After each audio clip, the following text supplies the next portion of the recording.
Oh, what is up, you guys? My name is Version1 and welcome back yet again to Reaction Time Installment 51. We're moving right along with the month of November, and we're moving right along with another cool video that I found from SCP Explained Story and Animation. Markiplier versus Deadliest SCPs. Now, we all know Marky Moo used to play a lot of SCP Containment Breach, and even my latest video of SCP Lab Rat VR, I even called out saying that Mark needs to play it because it's really spooky and really fun, and I think he'd get a kick out of it.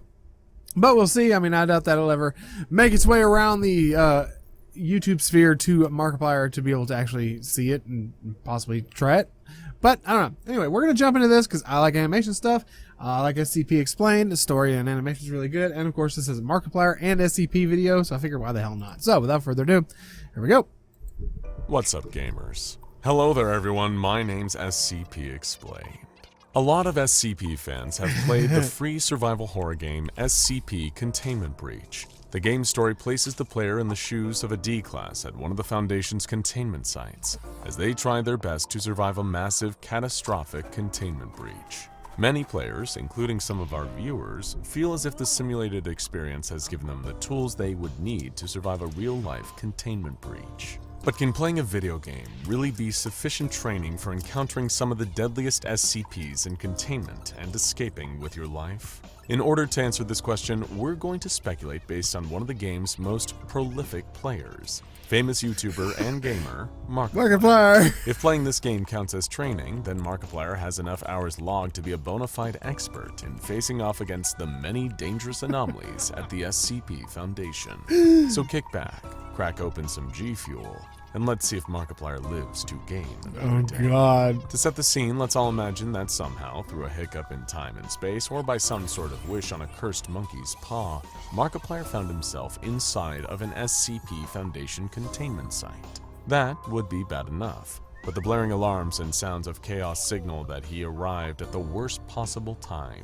During a containment breach. The security systems are down, the cells are open, and danger lurks around every corner. Armed with nothing but his wits and winning personality, the only thing he can do is try to navigate the facility as carefully as possible, remember everything he's learned from his time streaming the video game version of this place, and hope he can escape with his life. Let's start with one we know he'd be well equipped to face, SCP-173. The neck snapping sculpture is the main antagonist of SCP Containment Breach. So That's not what S173 looks like. The necessary precautions to avoid winding up as its next victim. If he happened to walk into a room and spot the figure, frozen in his gaze, he would know to keep his eyes on the sculpture no matter what, and slowly back out of the room without blinking. Plus, with all of the time he spends looking at screens, he's definitely used to keeping his eyes on one thing for a long period of time. Congratulations, Mark. You survived that one. He's managed to get away from SCP-173 with his neck still intact. Hooray! But as he sneaks through the hall, trying not to draw any unwanted attention, a French accented voice breaks the silence behind him. Good evening, my fine fellow. Are you feeling quite well? There, behind him, is SCP-049, the Plague Doctor, in all of his beak-masked, black-robed glory. You look feverish. Please, allow me to administer some simple tests. In this scenario, Mark would have to think fast and use some of that patented Markiplier charm to get himself out of a potentially sticky situation before one of those gloved hands can touch him. He would need to politely excuse himself, insist that he just saw his doctor earlier that day, and then, before the Plague Doctor can take another step closer, run as fast as he possibly could in the opposite direction. As Markiplier stops to catch his breath, having thrown the Plague Doctor off of his trail, the sound of sobbing in the corner signals that he might have just escaped the proverbial frying pan, only to wind up in the fire. A quick cursory glance up, and the sight of a long-limbed, pale humanoid form would confirm his suspicions. Yes indeed. He's found himself alone with SCP-096, the Shy Guy. Remembering the details of this particular anomaly from the game, he would look back down at the ground immediately, making sure not to glimpse the creature's face. As long as he avoided looking at its face, it would stay in the corner of the room, scarcely even acknowledging him. Then he would be free to make a mad dash for the exit. All the while, SCP-096 would stay hunched over, crying and completely aware it was briefly in the presence of a beloved YouTube personality. Things might be going pretty well for Markiplier so far, but... Yes! What's that sound? The slither of tentacles on tile, the thumping of a large heart, and the murmuring voice of an elderly Englishman? Poor Markiplier. Oh, no. Video games definitely It's wouldn't Larry! have prepared him for the arrival of SCP-058, the Heart of Darkness. Heart of Darkness? It's come out of its cage and it's doing just fine. But the same can't be said for any living thing that this creepy, animate, and highly hostile creature encounters. Endless suffering is the woe of ignorant men who never lack to... When the hell did they ever have him in any of the games? I've watched all of... yeah, I'm pretty sure I've watched all of Mark's Let's Plays of SCP Containment Breach. When the hell would they have Out of 058? its cage and it's doing just fine. But the same can't be said for any living thing that this creepy, animate, That's and not highly fair. hostile Don't throw something that creature Mark's never encounters. freaking seen Endless before. suffering is the woe of ignorant men who never lack to see the depth of their own hearts and only see the wealth of a poor world suffering of silver and brutal gladness. The Heart whispers as it scuttles towards the hapless YouTuber. Without much prior knowledge of the anomaly, Mark would be thoroughly unprepared for any encounter with it. He would likely fall victim to its spiked tentacles or the sharp stinger, and any attempt to physically fight it off would be ineffective due to the anomaly's resilience to physical attacks. We don't need to get into the details of how that specifically might end. It would be a bit tasteless. But there are friendly anomalies that Markiplier might stumble upon too. Suppose, instead of suffering an untimely end at the tentacles of a heart monster that speaks in creepy atmospheric gibberish, he found himself face to face with SCP-073, Kane. It would be a nice reprieve, to be sure, as Kane is generally pleasant and congenial to any humans he meets. You never know, he might even be a fan of Mark's work. The same can't be said for Kane's counterpart, SCP-076, however. It's nothing personal. Abel feels murderous rage towards any and all human beings. But it's hard not to take it personally when you see Abel running at you at full speed, brandishing a massive sword that's poised to take your head off with one swing. If Markiplier faced Abel on his own, he would unfortunately not stand much of a chance. Again, it's nothing personal. He's a super powerful ancient warrior with a taste for bloodshed. If Kane was in the vicinity, however, then he might just be able to escape unscathed. Kane is one of the few anomalies that can easily oppose Abel, as any damage Abel manages to do to him will only affect Abel. So the best case scenario for Mark would be to let the two immortals go at it while he sneaks away quietly. After all the stress of navigating the containment site, Markiplier would probably really need some cheering up.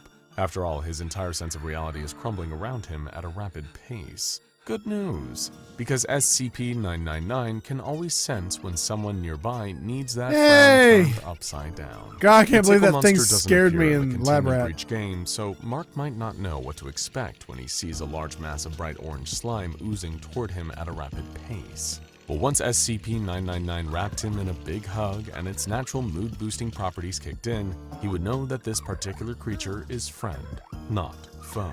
He would give the slimy visitor some affectionate pats, and the tickle monster would coo happily in return.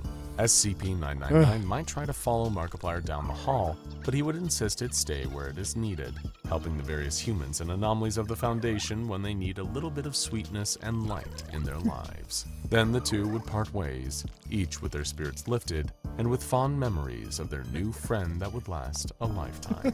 But you can never let your guard down at the SCP Foundation, not even for a second as you're enjoying a hug from everyone's favorite happy slime creature. If you relax and forget to keep your wits about you, you might not notice the wall behind you starting to warp and melt as something horrible reaches through it from a dark place outside space and time.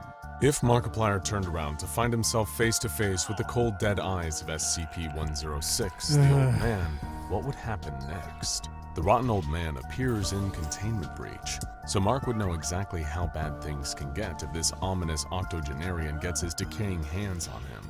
He would also know that doors, walls, and other solid objects are not enough to deter this entity once he sets his sights on taking you. It is possible that Mark could run, could stay out of the old man's sight until the creature gets bored or find some other more convenient prey to snatch up. But it's more than likely that SCP-106 would be excited by the chase and would delight in the fear and pain that he is causing. Unlike in Containment Breach, where SCP-106's movements can be predicted, the real thing is far more crafty and malicious. And there's no starting over if the old man catches up to you in the real world. Unfortunately, Markiplier would likely find himself pulled through the wall and into the entity's lair, where only doom would be waiting. How might Markiplier fare against another prominent character in Containment Breach, though? Say, one very tricky, possessive mask. Thankfully, his You never get the mask, would though. have taught Mark in advance that SCP-035 cannot be trusted under any circumstances. However, the mask in the game is at least a little bit helpful, offering valuable information about navigating the containment site, and even providing insight into other threats to the player's safety. The real thing is nowhere near as generous. It has no desire to help humans or anyone but itself, really. If it wound up in the same room as Markiplier, it would only have one goal and one goal only: get him to take it out of its case and put it over his face. Hopefully Markiplier would know better than to wear the wicked porcelain mask, but its psychic influence is strong. We couldn't blame him if he wound up succumbing to it, putting it on and becoming the mask's newest human host. It would be thrilled to have found such a famous body to take over too. It would pilot Markiplier out of the containment site, take him back home, and become the first SCP with over 1 million YouTube subscribers. Aside from this channel, of course. I shudder to think what SCP-035 would do with such a massive platform. It definitely wouldn't be anything good. Now, there aren't just anomalies at the Foundation. There are lots of staff members working to keep the well-oiled machine running smoothly. Of course, some are better at this than others, and some staff are just agents of chaos all on their own. But that makes life more fun. Imagine a team-up between the most fun-loving, memeable researcher at the SCP Foundation and Markiplier. Oh God! That's right. Dr. Bright! Dr. Jack Bright himself. Now, many people don't know this, but Dr. Bright is a big fan of gaming YouTubers and has wanted to start a channel of his own for quite some time. The Foundation won't allow him to run any of his own social media, concerned about the potential for secure information leaking to the public. But a chance encounter with one of his favorite YouTube creators would be just the kind of opportunity Dr. Bright has been waiting for. Oh shit, Markiplier! Sure, Markiplier might be caught a bit off guard by a strange man in an amulet asking him to collab, but Dr. Bright's big personality, sense of humor, and high energy would make him a great guest to have on the channel. At least until he finds something else to distract him from his own existential dread and abandons his streaming dreams for that. He'd definitely get Markiplier to autograph the amulet first, though, that's for sure. Lots of people love Markiplier. He's a congenial guy with a passion for making enjoyable content, but there's one anomaly at the Foundation that wouldn't like him at all. In fact, would find him, giant lizard, frankly, disgusting. But that's not his fault. Yeah. SCP-682 hates all living things. That's kind of its whole deal. Well, that and being impossible to kill. The massive rage-filled reptile is incredibly dangerous to anything and anyone it encounters, and sadly, Markiplier would be no exception. This creature doesn't care about likability or how much a person has contributed to contemporary internet culture. It only cares about destruction, about snapping the poor YouTuber up in its jaws or knocking him into the wall with one swash of its enormous tail. Unless Markiplier happened to have a spare nuclear warhead on him, it's not likely that he would make it out of meeting with SCP-682 in one piece. Oh, no, not his head.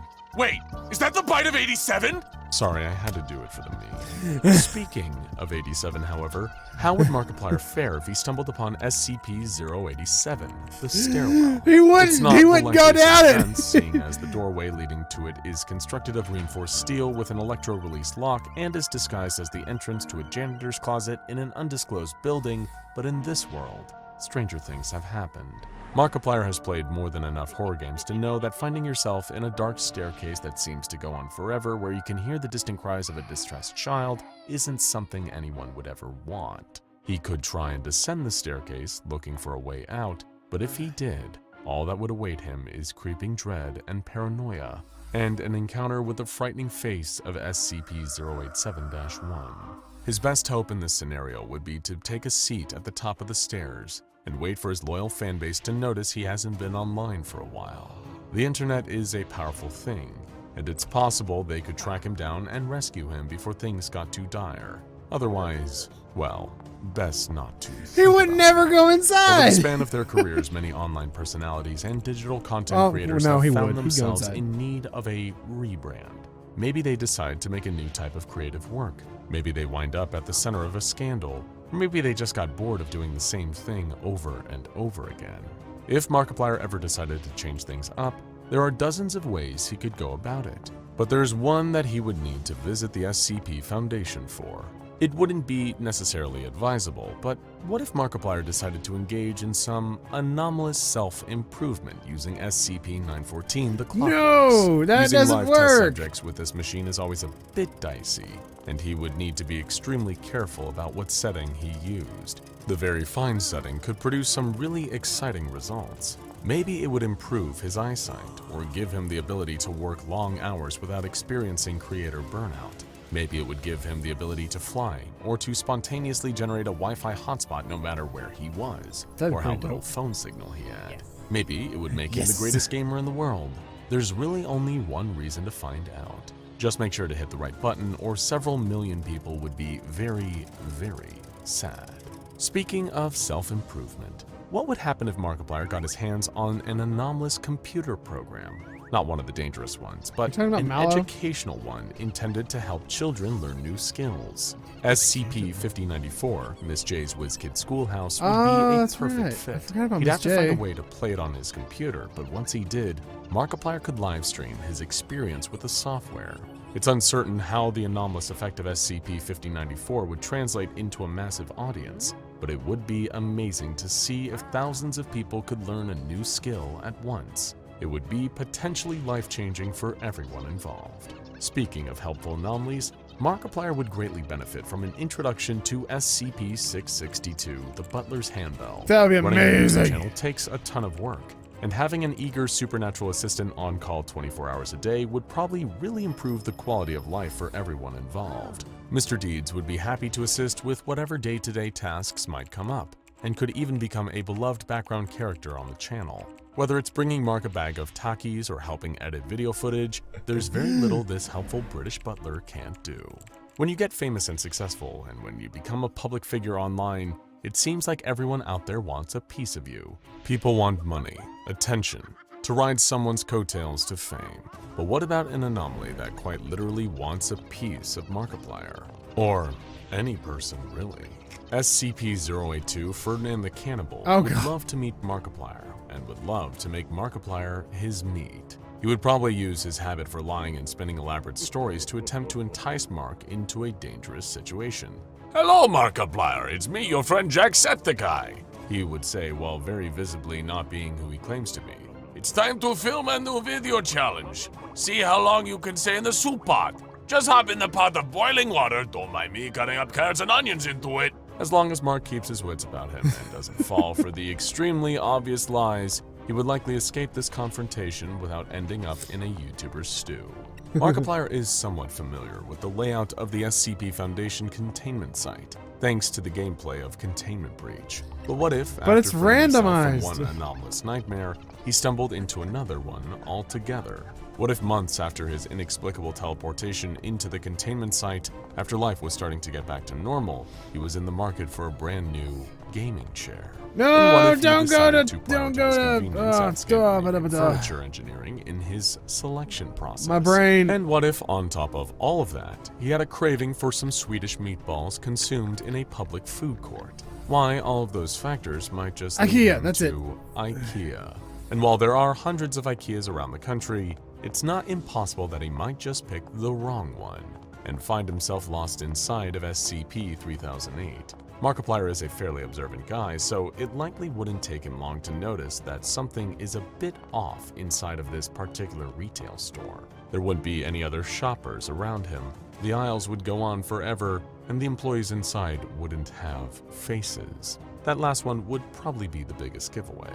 Unfortunately, once someone is inside the infinite IKEA, it's pretty unlikely that they will ever leave. He would give it a noble effort to be sure, exploring his surroundings and finding the best places to hide from the IKEA staff when the lights go out. If his phone is fully charged, he might even be the first person to live stream from the depths of this anomalous furniture outlet and spread the word to his fans about the existence of SCP-3008. But sadly, that stream would probably wind up being his last, unless he somehow figured out a way to recreate his YouTube setup inside of his strange new home. If he did though, that would be pretty cool, almost cool enough to make up for the fact that he would never see any of his friends or family ever again.